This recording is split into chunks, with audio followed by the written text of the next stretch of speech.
G'day, welcome back to Project Brupeg, the story of a sunken fishing trawler converting into a global expedition and research boat designed to go places where it's cold. Today's episode, we're getting that lump of steel welded in. We'll show you what it took to get it in there so that it's nice and strong. Jess carries on with the gates at the back of the boat. And we also got an amazing gift from a new Patreon, Roderick Day. He sent us a new plasma cutter. It's an 80 amp plasma cutter, so a real decent commercial beast. It's arriving in a few days. It's not here yet, I would show you, but it hasn't got here yet. And I also wanted to say thanks to the amazing outpouring we've had about the plasma cutters. It wasn't something that we expected, but we had new people come on board and into the supporter crew on Patreon, and also new PayPal donors and existing patrons, trying to chip in and do what they can to actually help get the equipment that we need. It was phenomenal, guys, and I just really want to say thanks. So thanks to Roderick for getting us the new machine, and thanks to everybody else that basically chipped in and did what they can. We're still going to be able to utilise those funds with consumables for the new machine, and I really just want to say thanks again. Hi everyone, thanks for your concern about Damien's mishap with the sandblaster. Look, healed, beautiful. Didn't need any primer at all. We had a lot of questions about what we did. Primer, antiseptic, what were the options? So I thought I'd go through. I also had an inquiry from Debbie Elder. Hi Debbie. You wanted to look at our first aid kit, so I thought I'd just show you that. It's something you don't really think about, but yeah, it's really important for us here on the boat. We're using it all the time, so I'll go through that now with you if you like, and I'll just talk through what we did. When Dame came up and we checked that his face was okay, thank God he had his face mask on. There was a lot of sandblast material in the graze itself, so Dame had a shower, washed it out, and at that point I don't think he was really feeling any pain. He was still in the sort of the shock of what happened. We disinfected it, we washed it down with iodine, so in Australia this is a brand that we get. So this is the first aid kit we have right now. This is our temporary kit. This is more for just us and volunteers. So just I'm always pulling tendons and things like that with my connective tissue disorders, so we have a lot of bandages. When my lung gets ruptured, I use a sling to hold my arm and the side of my body still so that the rupture heals itself. Lots of things for hands, lots of stuff we can tape people up. But what we used on the day was we have got an amazing chemist locally, and the guy is amazing who runs it, and we get these really cheap. Around the world it's probably really different, but for us we get these bandages in there. They've got this sort of a sticky thing, and there's different sizes, and we've learnt over the years that you need a good big size because oftentimes the injury needs that covering, or we use these are just pads without any gluey stuff, and we just use, where's my tape? We use tape, so we cut to size and use tape. I always have plenty of saline on board for flushing out injuries, keeping infections down, anything that gets in the eyes, getting those cleaned out. And I swear by these, which are alcohol wipes. Best thing for cleaning out a little injury that looks like it's starting to get infected, just cleaning it out when it first happens or as it gets infected. So we have a variety of sizes. Also, this is our kind of go-to kit. We have everything we kind of over the years have found works. When you strain your back, and we're always straining our back because it's heavy lifting. We use things like this. It's a mixture of different things, arnica and things like that. We spray our backs constantly. So we've always got these sorts of things on hand. I find them really good if someone's in shock, just to check what their heart's doing. We have, of course, our bits and pieces. Just some interesting little things. We use a TENS machine for pain, for back pain, for leg pain, for my tendon pain. We prefer to stay away from medication as much as we can. When we need to use it, we will. In Australia, there's like Nurofen, ibuprofen. Is that what it's called in America? But this is waterproof bandages. They're just great. Come in different sizes. We always sort of try to cover for 24 hours. We'll throw some iodine in there, cover it, waterproof it, and then change the bandages as necessary. Now this is all for little stuff. Anything that is out of our league medically, straight to the doctor, straight to the emergency services. We don't risk ourselves that way. But we've learned over the years, if I pull a tendon, I don't need to rush to hospital. It's okay. It'll come right. If it's starting to swell too much and you know, I'm starting to get a fever, then it's something else, so we go and get some help. When we're doing the expeditions, we'll be talking to our doctor, we'll be talking to the chemist, we'll be getting different kinds of medicine, and that's all under medical supervision. There's also regulations in Australia about the different type of kit that you have on different class boats. So we're not commercial. Theoretically, we don't even have to have a first aid kit because we're a private boat. However, like everything we do on Brupeg, it's always about like giving us the best chance of surviving whatever expedition we're going to be doing. So and being self-responsible. You know, you've got to know how to bandage your own arm if you break it. You know, you've got to know how to deal with stuff. Just like we try and build the boat to survey specs, we're going to have the first aid kit to survey specs, or probably actually higher. So so there's different classes of boats, ice class boats and things like that, and they each have different requirements with you know, endurance and things like that in terms of medical ability on the boat. So we're going to be basically looking at those class rules. We'll go through it with our guy down the road at the pharmacy, and we'll get all of the different things that we need to match that specific class. But then we're also going to tweak it to suit more what we're doing. So and you also have to have a lot of the stuff in Australia on prescription, which is absolutely fair enough. It's, you know, serious. Some of it's serious medication, some of it's serious gear. But with my health, it's really brilliant actually, because it means that we're very conscious of everyone's health. You know, if someone's dehydrating over 3 weeks, at the end of those 3 weeks, they're at risk of real problems on board, and that causes a risk for the whole team and the expedition. So we're very aware of those things, and we'll talk it through with our doctor, and anyone who's doing long expeditions, of course, has to go through medical evaluation and under medical care while we're doing that as well. And we're hoping to have, and we will have, on the really serious expeditions, we'll have medical people on board. We wouldn't try those expeditions without someone who's very knowledgeable, can handle a crisis, you know. But that's the other thing, everyone is trained enough to stay calm, to know what to do, you know where everything is, you know what's serious and what's not. So it's not like such a scary thing for us. We're kind of used to it now. Yeah. And no, I'm not a nurse. No medical training, just a fucked body, so I'm used to looking after myself and getting medical advice and care. As everyone should be. It's all about self-responsibility, right? I think so.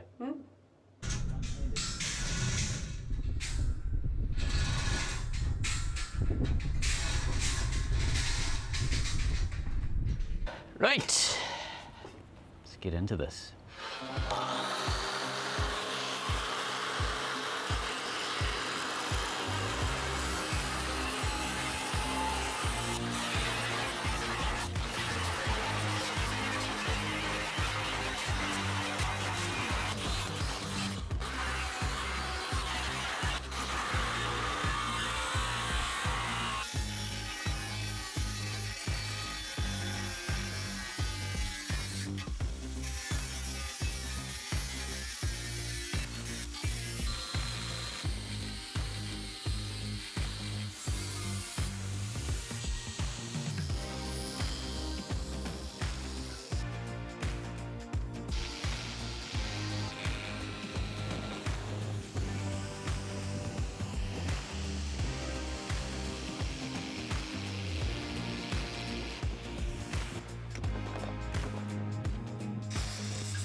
If you're wondering why I'm dropping these on the ground, this is the way I move them around. They are too heavy for my little body.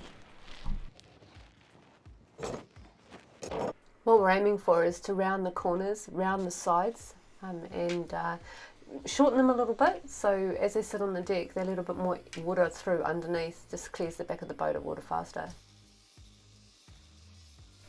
We've got to put hinges on the starboard side gate, and it needs a lock.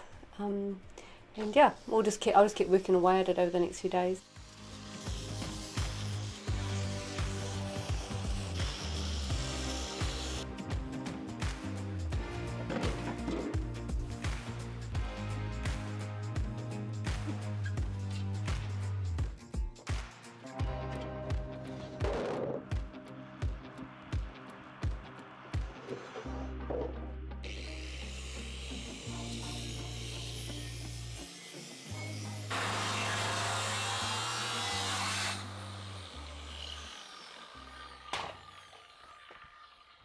Right, one's done, that corner's ready to trim.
the plan.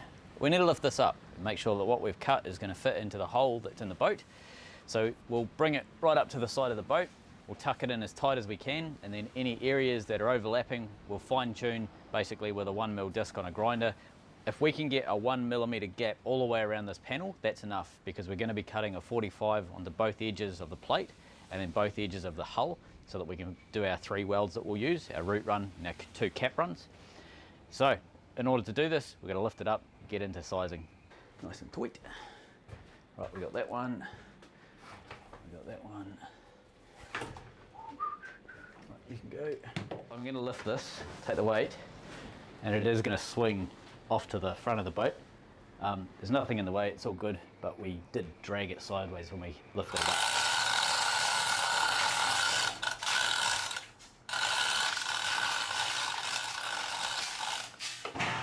There we go, just like that.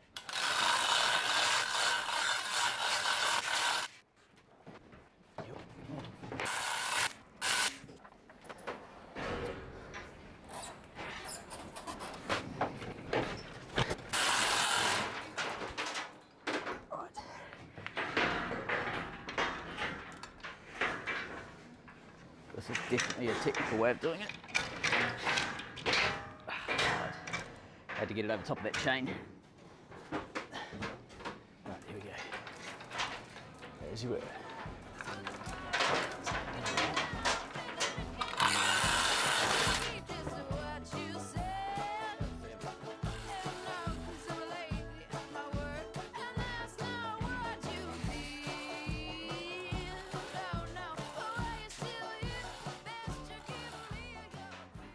Right, where's the sicker?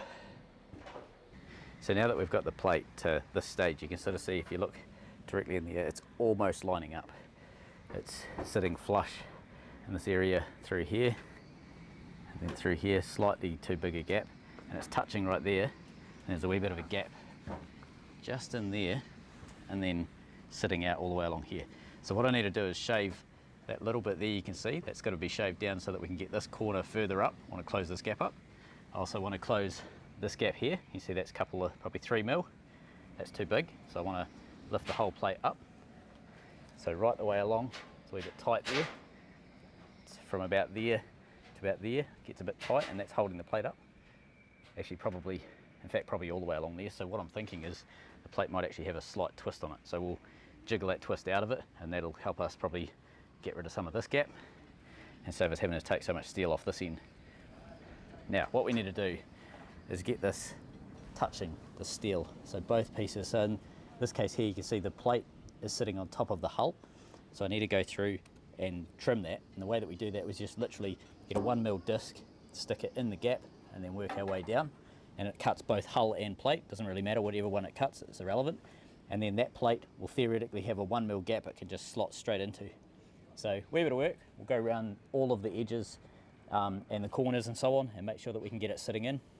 The goal is to have a nice even gap right the way around. So if you're new to corrosion and steel boats, there's a trick that we use when we're putting new plates into Brupeg, and it's basically running 3 different welds on the one plate. What we have to do is bevel the edges. So I'll draw this out and show you what we mean. So if you imagine that there is the plate, we'll even write plate on it. How's that? You don't have to imagine anything. That is the hull. Right, hull. This is 6mm and this is 6mm. Now you can't just cut them off square like across like that and then try and throw a big weld in. It's just not going to work. It's going to be weak and it'll crack. So what you have to do is you taper this down to a 45, you taper that down to a 45, and you have about a couple of mil gap in there. Do exactly the same thing on the plate over here, and then you run your first weld goes in there like that. That's called your root run. Once you've got that weld all the way around the plate, so right the way around the diameter of your plate, you then get your grinder out and you V that out. So it gets V'd out on both sides like that. You're not after massive strength with this root run. What you're after is basically bonding of the plates together so nothing's going to move, and you're also after a nice even divot like this so that you can fill it up with what's called your capping run which is a weld that goes over top like that. So it's this bottom V here, and then the nice dome at the top, and exactly the same on the other side. So you got your V and then a nice dome. So that's what the weld would look like if you were to cut it in half. So that would be cutting it through that. If you ran a saw straight through there, that's what you'd see. So this is how we join all of our plates on Brupeg. It's the safest way of doing it, because you've got, not only have you got your nice root run, which helps you make sure that the plates are bonded together, they're not going to move while you're doing your other welding. You've got a really solid weld on the outside of the hull and a really solid weld on the inside of the hull. So if any one of these fails, there's at least one weld on the other side of it that's going to back up what the original weld was doing. So welding 3 times like this takes a lot of time, and it can be a bit of a pain in the neck, but there's really no alternative in terms of like safety, in terms of doing it right. You've got to do it right. If you muck around with that, you're creating what could be a crack under your waterline, and then you're in a world of pain. So you have to take your time. The plate alignment is really critical. So steel will always heat up when you weld it, so you can't have the plate tight. You've got to have that 1 or 2 millimeter gap all the way around the edge. That allows the plate to sort of move when you're welding it and doing its thing. If you had it tight and you tried to weld it, it's absolutely going to crack, because it'll expand and it has to push out somewhere, and that's where your cracks form.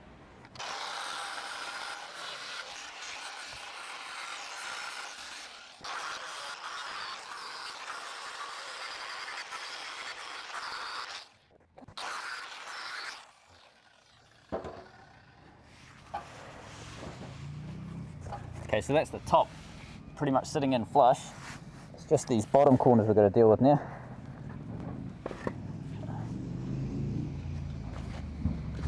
Although I am thinking maybe I should just weld a dog onto this side and just knock this top corner in so we bang on.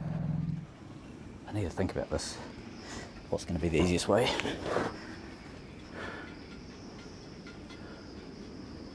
Oh no.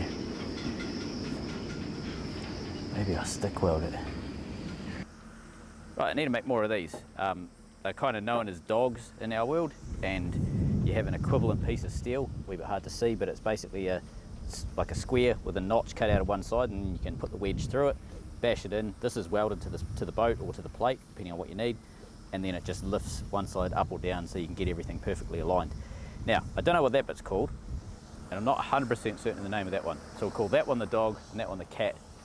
So let's build some cats and dogs.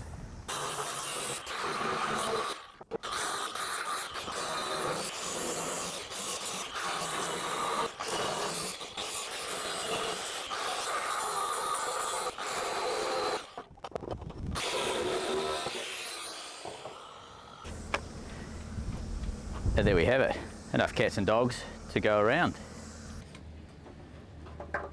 Regular viewers of this channel will know I have a love-hate relationship with stick welding, as in I hate it, and no matter how many times you tell me it's great, I'm not going to love it. However, it is blowing about 30 knots, and my MIG welder's in there. So, even though I really enjoy MIG welding, that's not happening. So we will stick weld bits, and it may or may not work, and I still won't change my opinion on stick welding. These views expressed are not Brupeg, and they are Damien's alone, and he is solely responsible for how much wrath he incurs by people looking at him and going, "Dickhead, stick welding's fine." Oh, you know what? We need to grind some paint off.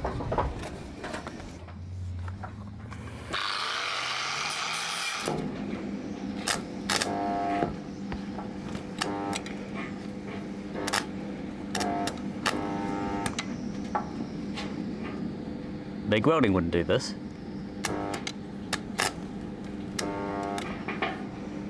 Just saying.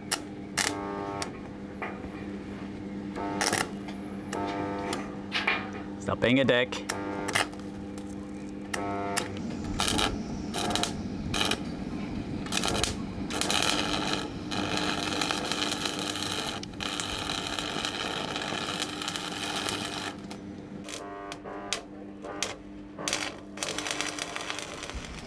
I'm just about to do a bit more welding. Don't look at the sparkles. Okay. You'll regret it tomorrow if you do.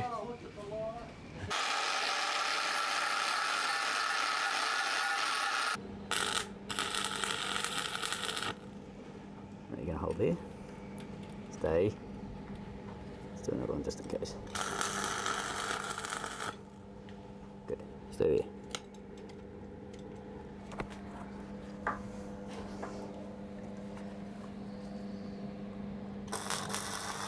With that in there, we can use this to wedge that plate in.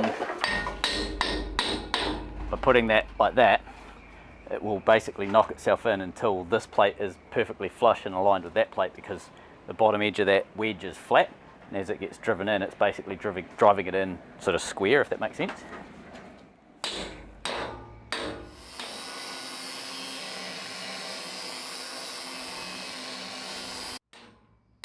Lovely. Perfect. Absolutely sweet. Chuffed with that. Let me show you what I'm looking at.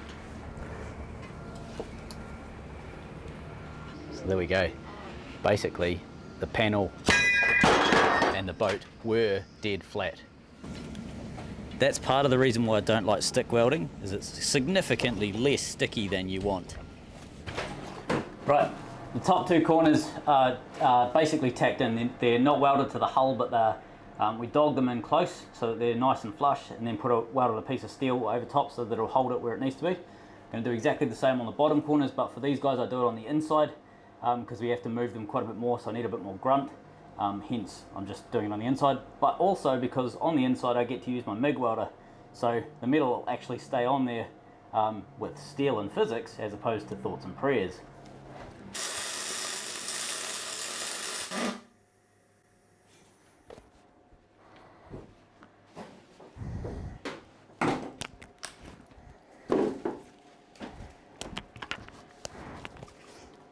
Sounded way more impressive than the stick welder.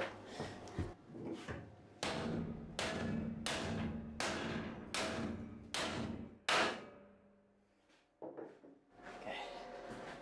One. So we've realised we have an issue. Down on these ribs, we put these ribs in before we put the plate in, as you know. Now, if you have a look right down the very bottom down there, there's more gap at the bottom than there is up about there somewhere. The rib is in the wrong place, and it's because I cut that piece of steel wrong originally. I didn't realise it. So what I need to do is take, of these three ribs, I need to take the two on the right hand side, the centre and the right rib out. The front one's fine, the front one's good, I'm happy with that. But these two are wrong, so I'm going to take those out. And the reason they're wrong, what they cause, if you have a look, that's looking basically straight down. That gap is about 10 mil, and I can't get that in because it's hitting the rib. I don't know what, a foot up from the chine. So I need to basically adjust those two ribs so that I can get that plate to come back another 10 mil at the bottom.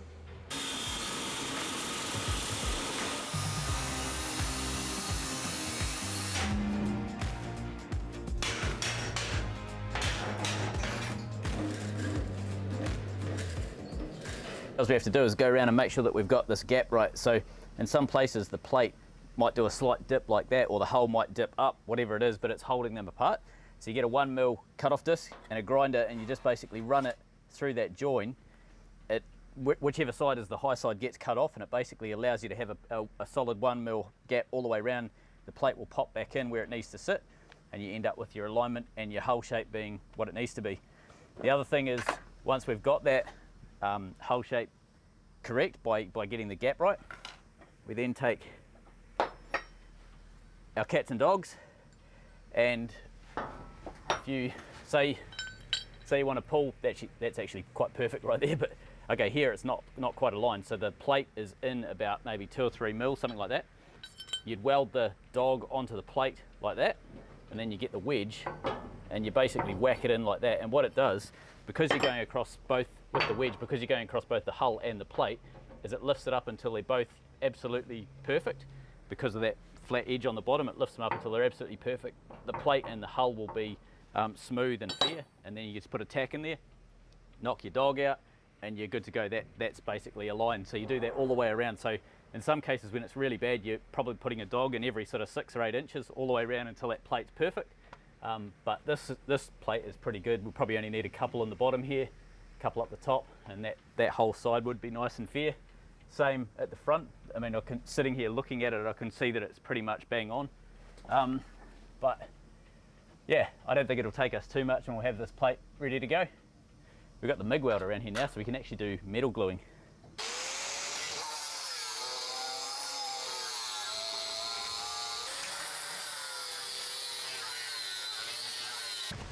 Okay, it fits.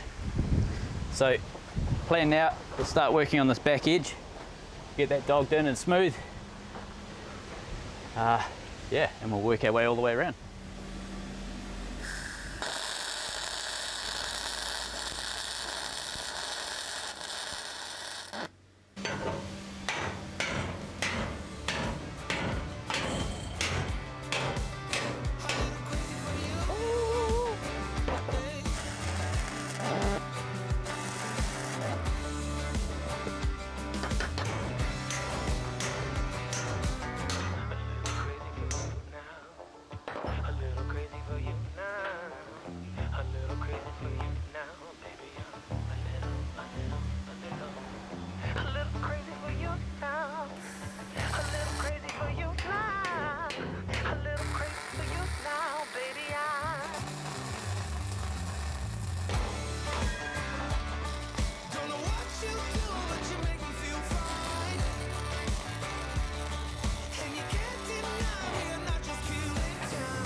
Absolutely blowing its guts off right now.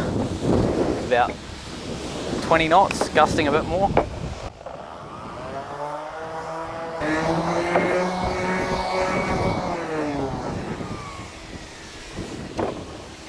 Taking a little break from building a steel boat because Jess is on the last day of the editing week and she needs it quiet so she can figure out the audio.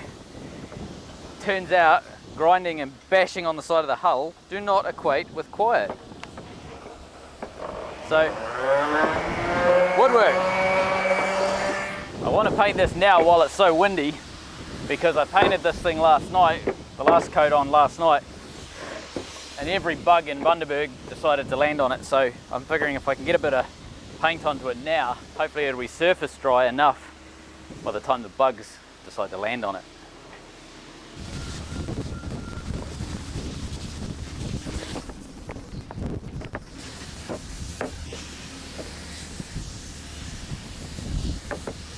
The spinnaker above me is kind of going crazy, eh?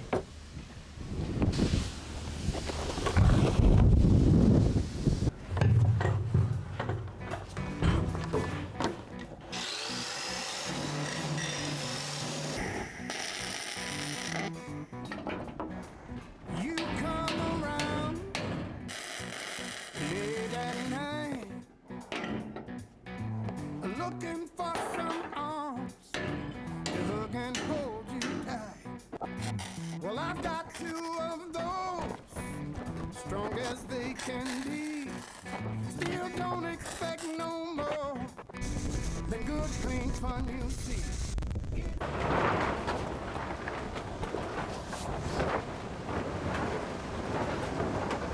So the plate is tacked in, the 4 edges are flush. It's ready to go in terms of when we weld this out now, it's not going to stick out weirdly or do any funny curves that we're not expecting. It's exactly as the shape of the hull was. We've just duplicated it back in with this new steel. What we need to do is start the first of the 3 welds. So we need to get the root run done. Easiest to do that from the inside. So you basically weld it around on the inside. And the reason you start on the inside is because then you don't have to grind it out so much on the inside. If I was to weld it on the outside here, I'm going to get bits of weld and rubbish that go through and into the inside of the boat. I've got a lot more grinding on the outside if I've got a lot more grinding on the inside if I do it that way. If I weld from the inside out, I still have to do the same amount of grinding, but it's all on the outside of the boat where it's easy to get to and there's no real drama. And then yeah, once we've got that done, we can then start doing our cap run. One of the things I like to do to try and stop fire risk in the boat is right along this edge here, you can see where we've put the tape to stop you know, hot BBs and grinding and stuff like that to go down under the floor. When I'm welding, there's no way that the tape's going to stop it, so I grab basically a bucket of water and a whole stack of rags and pile them up along that edge, and then any rubbish that sort of runs down the hull, you know, as we're welding, will get caught up in the wet rags. They'll be soaking wet, and we'll keep putting water on them as we go. It's just one way that we sort of protect the boat from fire risk.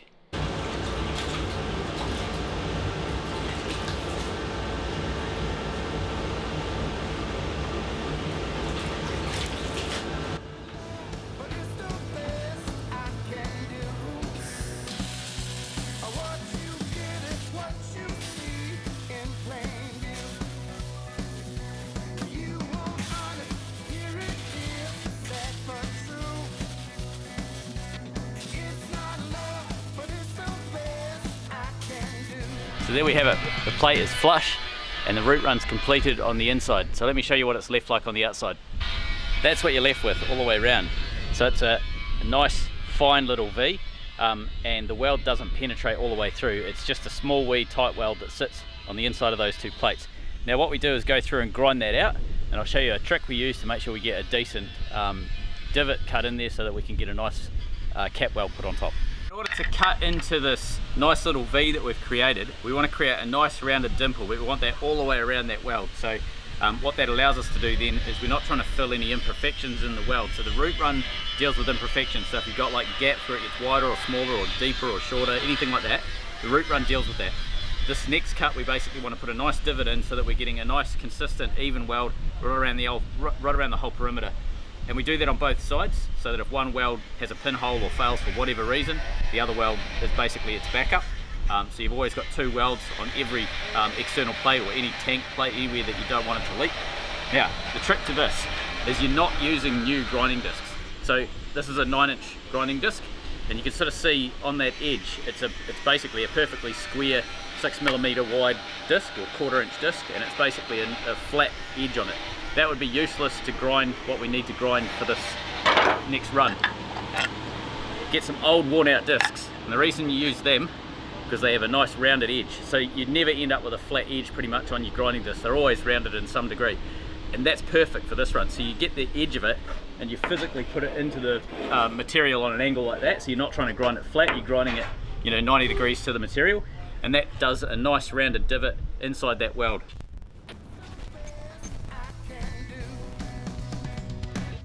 Such short notice.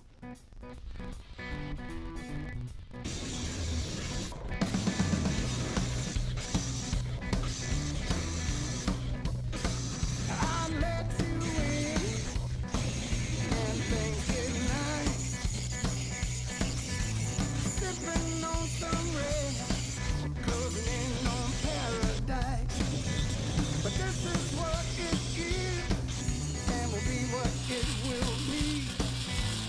I don't play no game with beating hearts, you see. It's not love, but it's the best I can do. What you get is what you see in plain view. After a while of big continuous runs with this machine, you can feel the tip start to get real grabby, and then you can feel it in vibrations coming through the handle. It's like as you're welding, you know your tip's getting full of garbage, and it's about to jam up and cause all sorts of headaches, so it's easier to stop as soon as you feel that. Swap the tip out for a new one, and you're good to go for another while. It's not love, but it's the best I can do.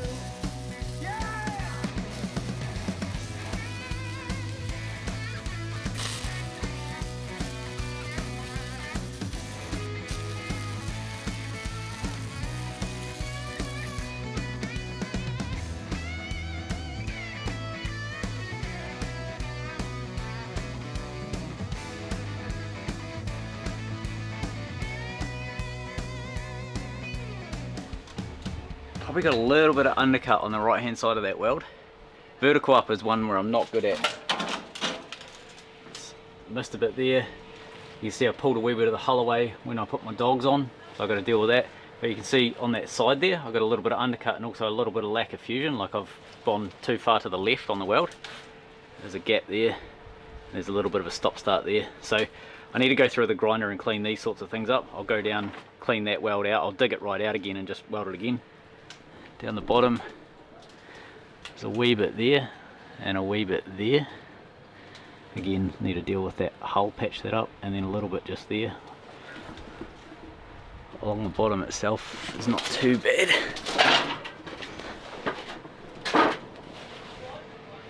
So, certainly not real tidy welding, but it looks like it's fused well enough on both sides.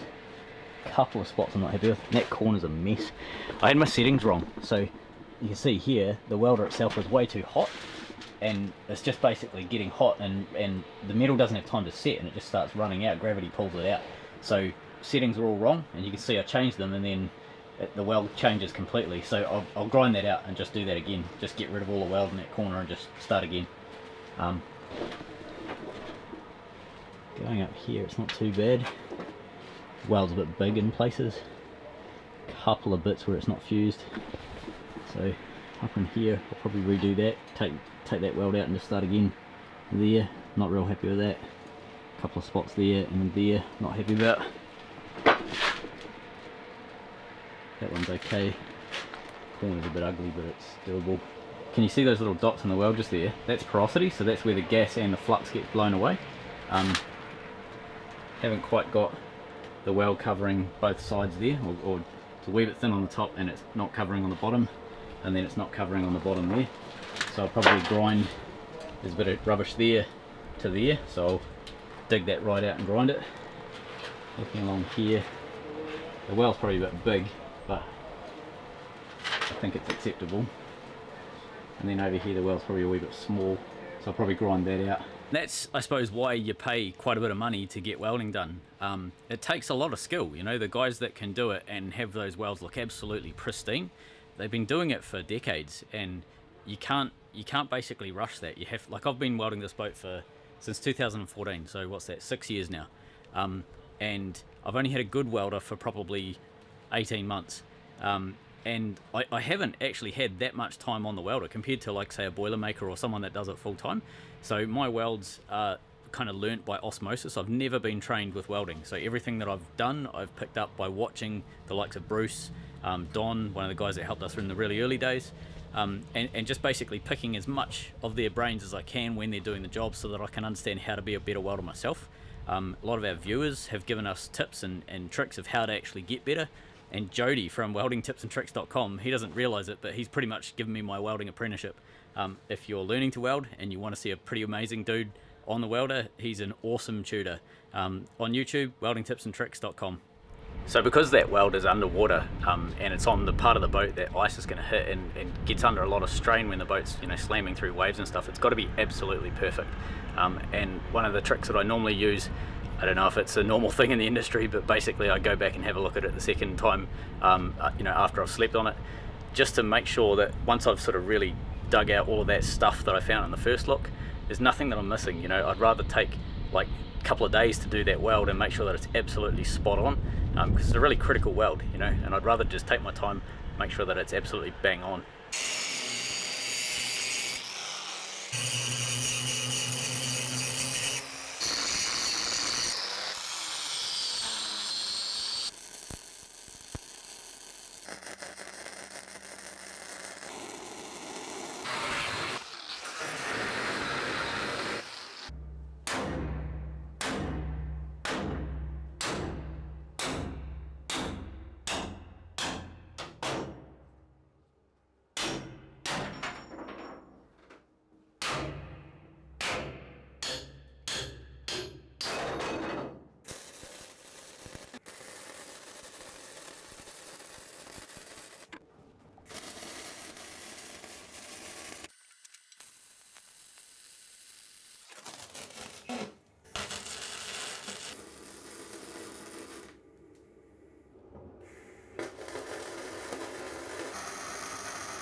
So we're welded all the way around. We've got a nice solid capping run, and then I did quite a chunky weld right along the bottom joint here. It's a wee bit hard to see at the moment because I haven't taken the dross off. It still needs to be buffed. Ribs are back in, so 3 ribs. The only thing I've left to do is build some gussets in the corner, so you can sort of see these ribs have a gusset sort of in each corner. I've yet to do that on these ones, so I've got to basically rebuild those because they were pretty rubbish. They were down to like a couple of mil, from 6 down to a couple of mil, so we'll put a new set of gussets in there. Yeah, other than that, it's come up quite nice. Give it a good clean up, get some rust kill on it. I was hoping to get it done today, but I don't think I'm going to get enough done today. I'm absolutely stuffed because it's been so hot working in this room. So probably first thing in the morning, we'll get back into it, get those gussets done, buff everything off, and then get some rust kill. We've had a couple of questions as to how do we miss so much corrosion? Well, it was like we sandblasted and painted that room quite a while ago now. It's probably 3 years ago off the top of my head. And we didn't necessarily know as much as we know now. We blasted it and painted it and thought it's corroded and low, needs to be dealt with, but is acceptable. That was my thought at the time. And my knowledge has grown of the boat and what's acceptable and what's the right thing to do and everything. And I was down in that room just randomly doing some painting on some wood down there. And I just sort of stopped and stared at that wall for 10 minutes, and 10 minutes, I say that, it was probably 5 seconds. I thought, what the hell, that has to be cut out and replaced. So You actually measured it or something. Oh my god, it's actually like yeah, I just 1 mil thick or something. got a straight edge, put it across, and I was just like, there's no way that we're launching without dealing with that. So your knowledge grows, don't you, and your confidence, Yeah. and you stop listening to lots of people's advice, and Yep. you learn who to trust and who not to trust over time. It's a humbling experience, really. And also, as we've built the boat, we've been doing this for 6 years. As we've built the boat and got used to building the boot, building the Canadian boot. As we've got used That to goes out to you, Madison. as we got used to boot. building it, it's become less and less of an issue for us to tackle more and more sizable jobs. So when we first got the boat, we were really nervous about doing anything, and we were really delicately tinkering around the boat. And now it's just, if the bow's rusty, cut it off, put a new one on. Like there's no real big deal there. It just needs to be done. And But we've got to get used to that, because if we want to do the kind of expeditions we want to do and the projects we want to do, we have to accept that we may get a cut in the hull. Yeah. And because we're a compartmentalised boat, because we were in survey, when it went under the water, it was in survey. Yeah. So it's a boat built to withstand a puncture to the hull, which is one of the reasons we chose this boat. But we have to be able to pull it out and fix it once that's happened, and not get stopped by that. It's about really not getting stopped by even some big things and scary things along the way. And these boats can take a hiding. Like they can absolutely take a hiding. A lot of people sort of think, maybe it's a bit weak, this boat going into the ice and things like that. But I don't think people understand how strong these boats are. They're built to just be absolutely smashed around and spend almost all year at sea without breaking. And if they do run into a reef, which does happen, to get back under their own steam, or at least like float around for as long as it takes until a tug can get out there and pull them back. So this is a different kind of boat than a private yacht boat. This is a boat to do rough things, and that's the reason we went with it. And coming back to the corrosion, it's none of that is possible if you've got a weak point in your hull that is going to go with minimal impact. So where we had 1 millimeter thick hull, I mean, that could probably open up in 30 knots with the boat bucking around and carrying on. So there's absolutely no way we could or would launch with a potential red flag like that on the boat. Particularly with the rib, the rib right there is so thin as well. There's just no strength in there. The hull was weak and the rib was weak. Yeah. So the rib lack of rib strength would have made the hull flex, which would have made the hull crack. Yeah. So. No, not far away from that, the wings are incredibly strong on the side of the hull. We've chosen the best part of the hull. Yeah. And not far away is this big gaping weakness. And the corrosion and the weakness is not caused by any structural deficit in the boat. It was caused by something a leak. Like 30 cent part, a leak in the kitchen that they never dealt with or replaced or repaired, whatever. I never saw why it was leaking. I never saw the kitchen. It was all ripped out when we bought the boat. But there was obviously a small leak in the kitchen, rusted the floor out, it went through the floor and behind the insulation on the freezer room, and obviously they don't. Which is why they didn't see it. Yeah, there's no way they would have seen it. That one little fault in the kitchen basically rusted out the side of the boat. So, Yeah, but it would have taken time. oh yeah, would it have would've- happened over yeah. years. That Dame just pointed out something as talking to Richard. Hi Richard!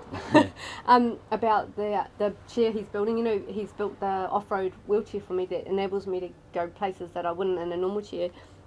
I still need that. So Dame's doing Mark 2. Yeah. So that'll be amazing. I can walk quite a long way for me. Like really, just I can stay walking around the yard for an hour, and I can do, work on the tools for an hour at a go. But I couldn't go for a kilometre walk. And I don't want to get stopped doing that sort of thing. So I'll be using the chair for the rest of my life. That's fine. But Yeah. I'm not needing to, wheel go and get, some potatoes. I don't need to wheelchair into the supermarket to get some potatoes. I can walk in and walk out. I just can't carry much, but I can do it. So exciting. Walks in, gets a potato, walks out. Damien gets these little messages on his phone. And, I'm walking. I was walking through a mall the other day for the first time in 3 years. I could walk through a mall. Small mall by your standards, I'm sure, but a mall all the same. I just couldn't stop grinning, and I just said to Dame, all I could think was, "I'm walking. Why are you not clapping? Why are you not clapping? I'm almost at the other side of the mall." I was so excited. It's all in my head, but I was very excited, and I got there and back. It was so great. It's important to play that soundtrack in your head when you have those So- moments. It really is, and I don't want to waste a moment of it. How annoying am I for you at the moment? It's annoying in that I'm exhausted and you've gone up in your energy, and I just want to sleep for a month. And I love you dearly, and I'll try and keep up, but I may sleep standing up at times. Yeah. So while Damien sleeps, we just In the jungle, the mighty jungle, the lion sleeps tonight. In the jungle. Oh, in my way, oh, in my way, oh, in my way, oh, in my way. Sorry, cat. Oh, in my way, oh, in my way, oh, in my way, oh, in my way, oh.